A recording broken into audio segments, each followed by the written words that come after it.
गोपाल कृष्ण गोखले जाने माने समाज सुधारक, शिक्षाविद और विद्वान थे। उन्हें महात्मा गांधी का राजनीतिक गुरु भी कहा जाता था। 70 के दशक में मुंबई के अंधेरी इलाके में उनके नाम पर एक पुल बना था, लेकिन 2018 में इस पुल का एक हिस्सा टूटकर गिरने के बाद सुरक्षा के लिहाज से इसे गिरा दिया गया था ताकि नया पुल बनाया जाए। लेकिन 5 साल बाद भी पुल का काम पूरा नहीं हुआ है, जबकि अंधेरी मुंबई के वेस्टर्न सबर्बन का सबसे व्यस्त इलाका ये है। लोगों की परेशानियां, सरकारी दलीलें और एक्सपर्ट की राय को समेटते हुए संवाददाता सुबोध मिश्रा की ये ग्राउंड रिपोर्ट देखिए।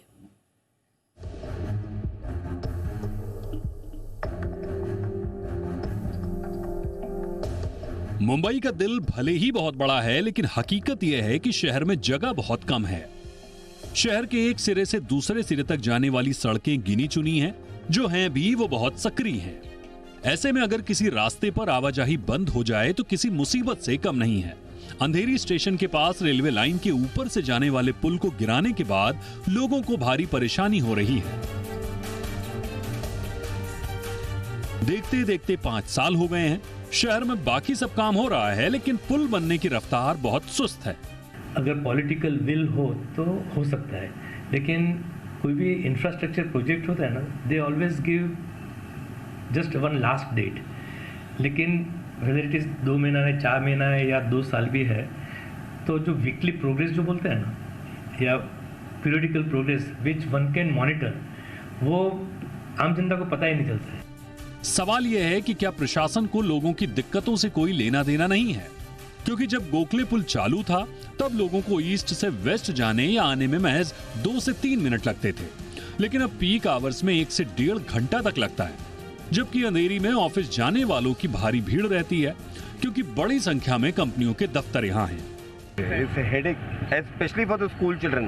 जिनका स्कूल वेस्ट में है, उनको 2 घंटे लगते हैं स्कूल पहुंचने के लिए। बच्चों को घर से 2 घंटे पहले निकलना पड़ता है और 2 घंटे बाद पहुंचते हैं स्कूल। ये बंद हो गया तब से विले पार्ले पे इतना ज़्यादा प्रेशर हो गया है। अभी भी उस ब्रिज पे भी I think we have seen cracks and all repairing going on because of so much the crowd is diverted over there and traffic you can not ask. Auto जल्दी मिलती नहीं है यहाँ पे, और प्लस कुछ इमरजेंसी होगी तो फिर आदमी फंस जाता है। पुल को बनाने का जिम्मा मुंबई महानगर पालिका बीएमसी का है, जिसका दावा है कि दिसंबर में पुल बनकर तैयार हो जाएगा और फिर इस्तेमाल के लिए खोला जाएगा। इस पुल के लिए रेलवे ट्रैक के ऊपर गर्डर डालना और स्ट्रक्चर खड़ा करने में मदद रेलवे को करना है। वैसे बीएमसी और रेलवे दोनों के दावे हैं कि लोगों की परेशानियां जल्द खत्म होंगी। प्रशासन की तरफ से हम तो वही बोल रहे हैं कि दिवाली के आसपास खोलने का हमारा पूरा प्रयास है, क्योंकि मटेरियल आना शुरू हो गया। जैसा कि आपने सारे पेपर में भी पढ़ा होगा, अभी वेडनेसडे तक 270 टन माल आ जाएगा, तो असेंबली इमीडिएटली स्टार्ट हो जाएगी इस वीक से ही। और जितना फास्ट कर सकते हैं उतना फास्ट असेंबल करके हम तो लॉन्चिंग के लिए रेडी रखेंगे। हमारे तरफ से उसमें कोई दिक्कत नहीं है। जब हमारे पास फाइनली गर्डर लॉन्चिंग के लिए जो डेट आएगी, जो ब्लॉक मांगा जाएगा, उसमें भी जो अवेलेबल मार्जिन होगा जिससे कि लोकल सर्विसेज मिनिमम डिस्टर्ब हो, और उसमें जो बेस्ट पॉसिबल मार्जिन होगा वो हम देंगे, जिससे काम शीघ्र पूर्ण किया जा सके। लेकिन ग्राउंड पर पहुंचने पर अधिकारियों के वादों पर यकीन करना मुश्किल लग रहा है। गोखले ब्रिज की नई डेडलाइन दिसंबर 2023 है, लेकिन अभी भी रेलवे ट्रैक के ऊपर ब्रिज बनाने का काम बाकी है।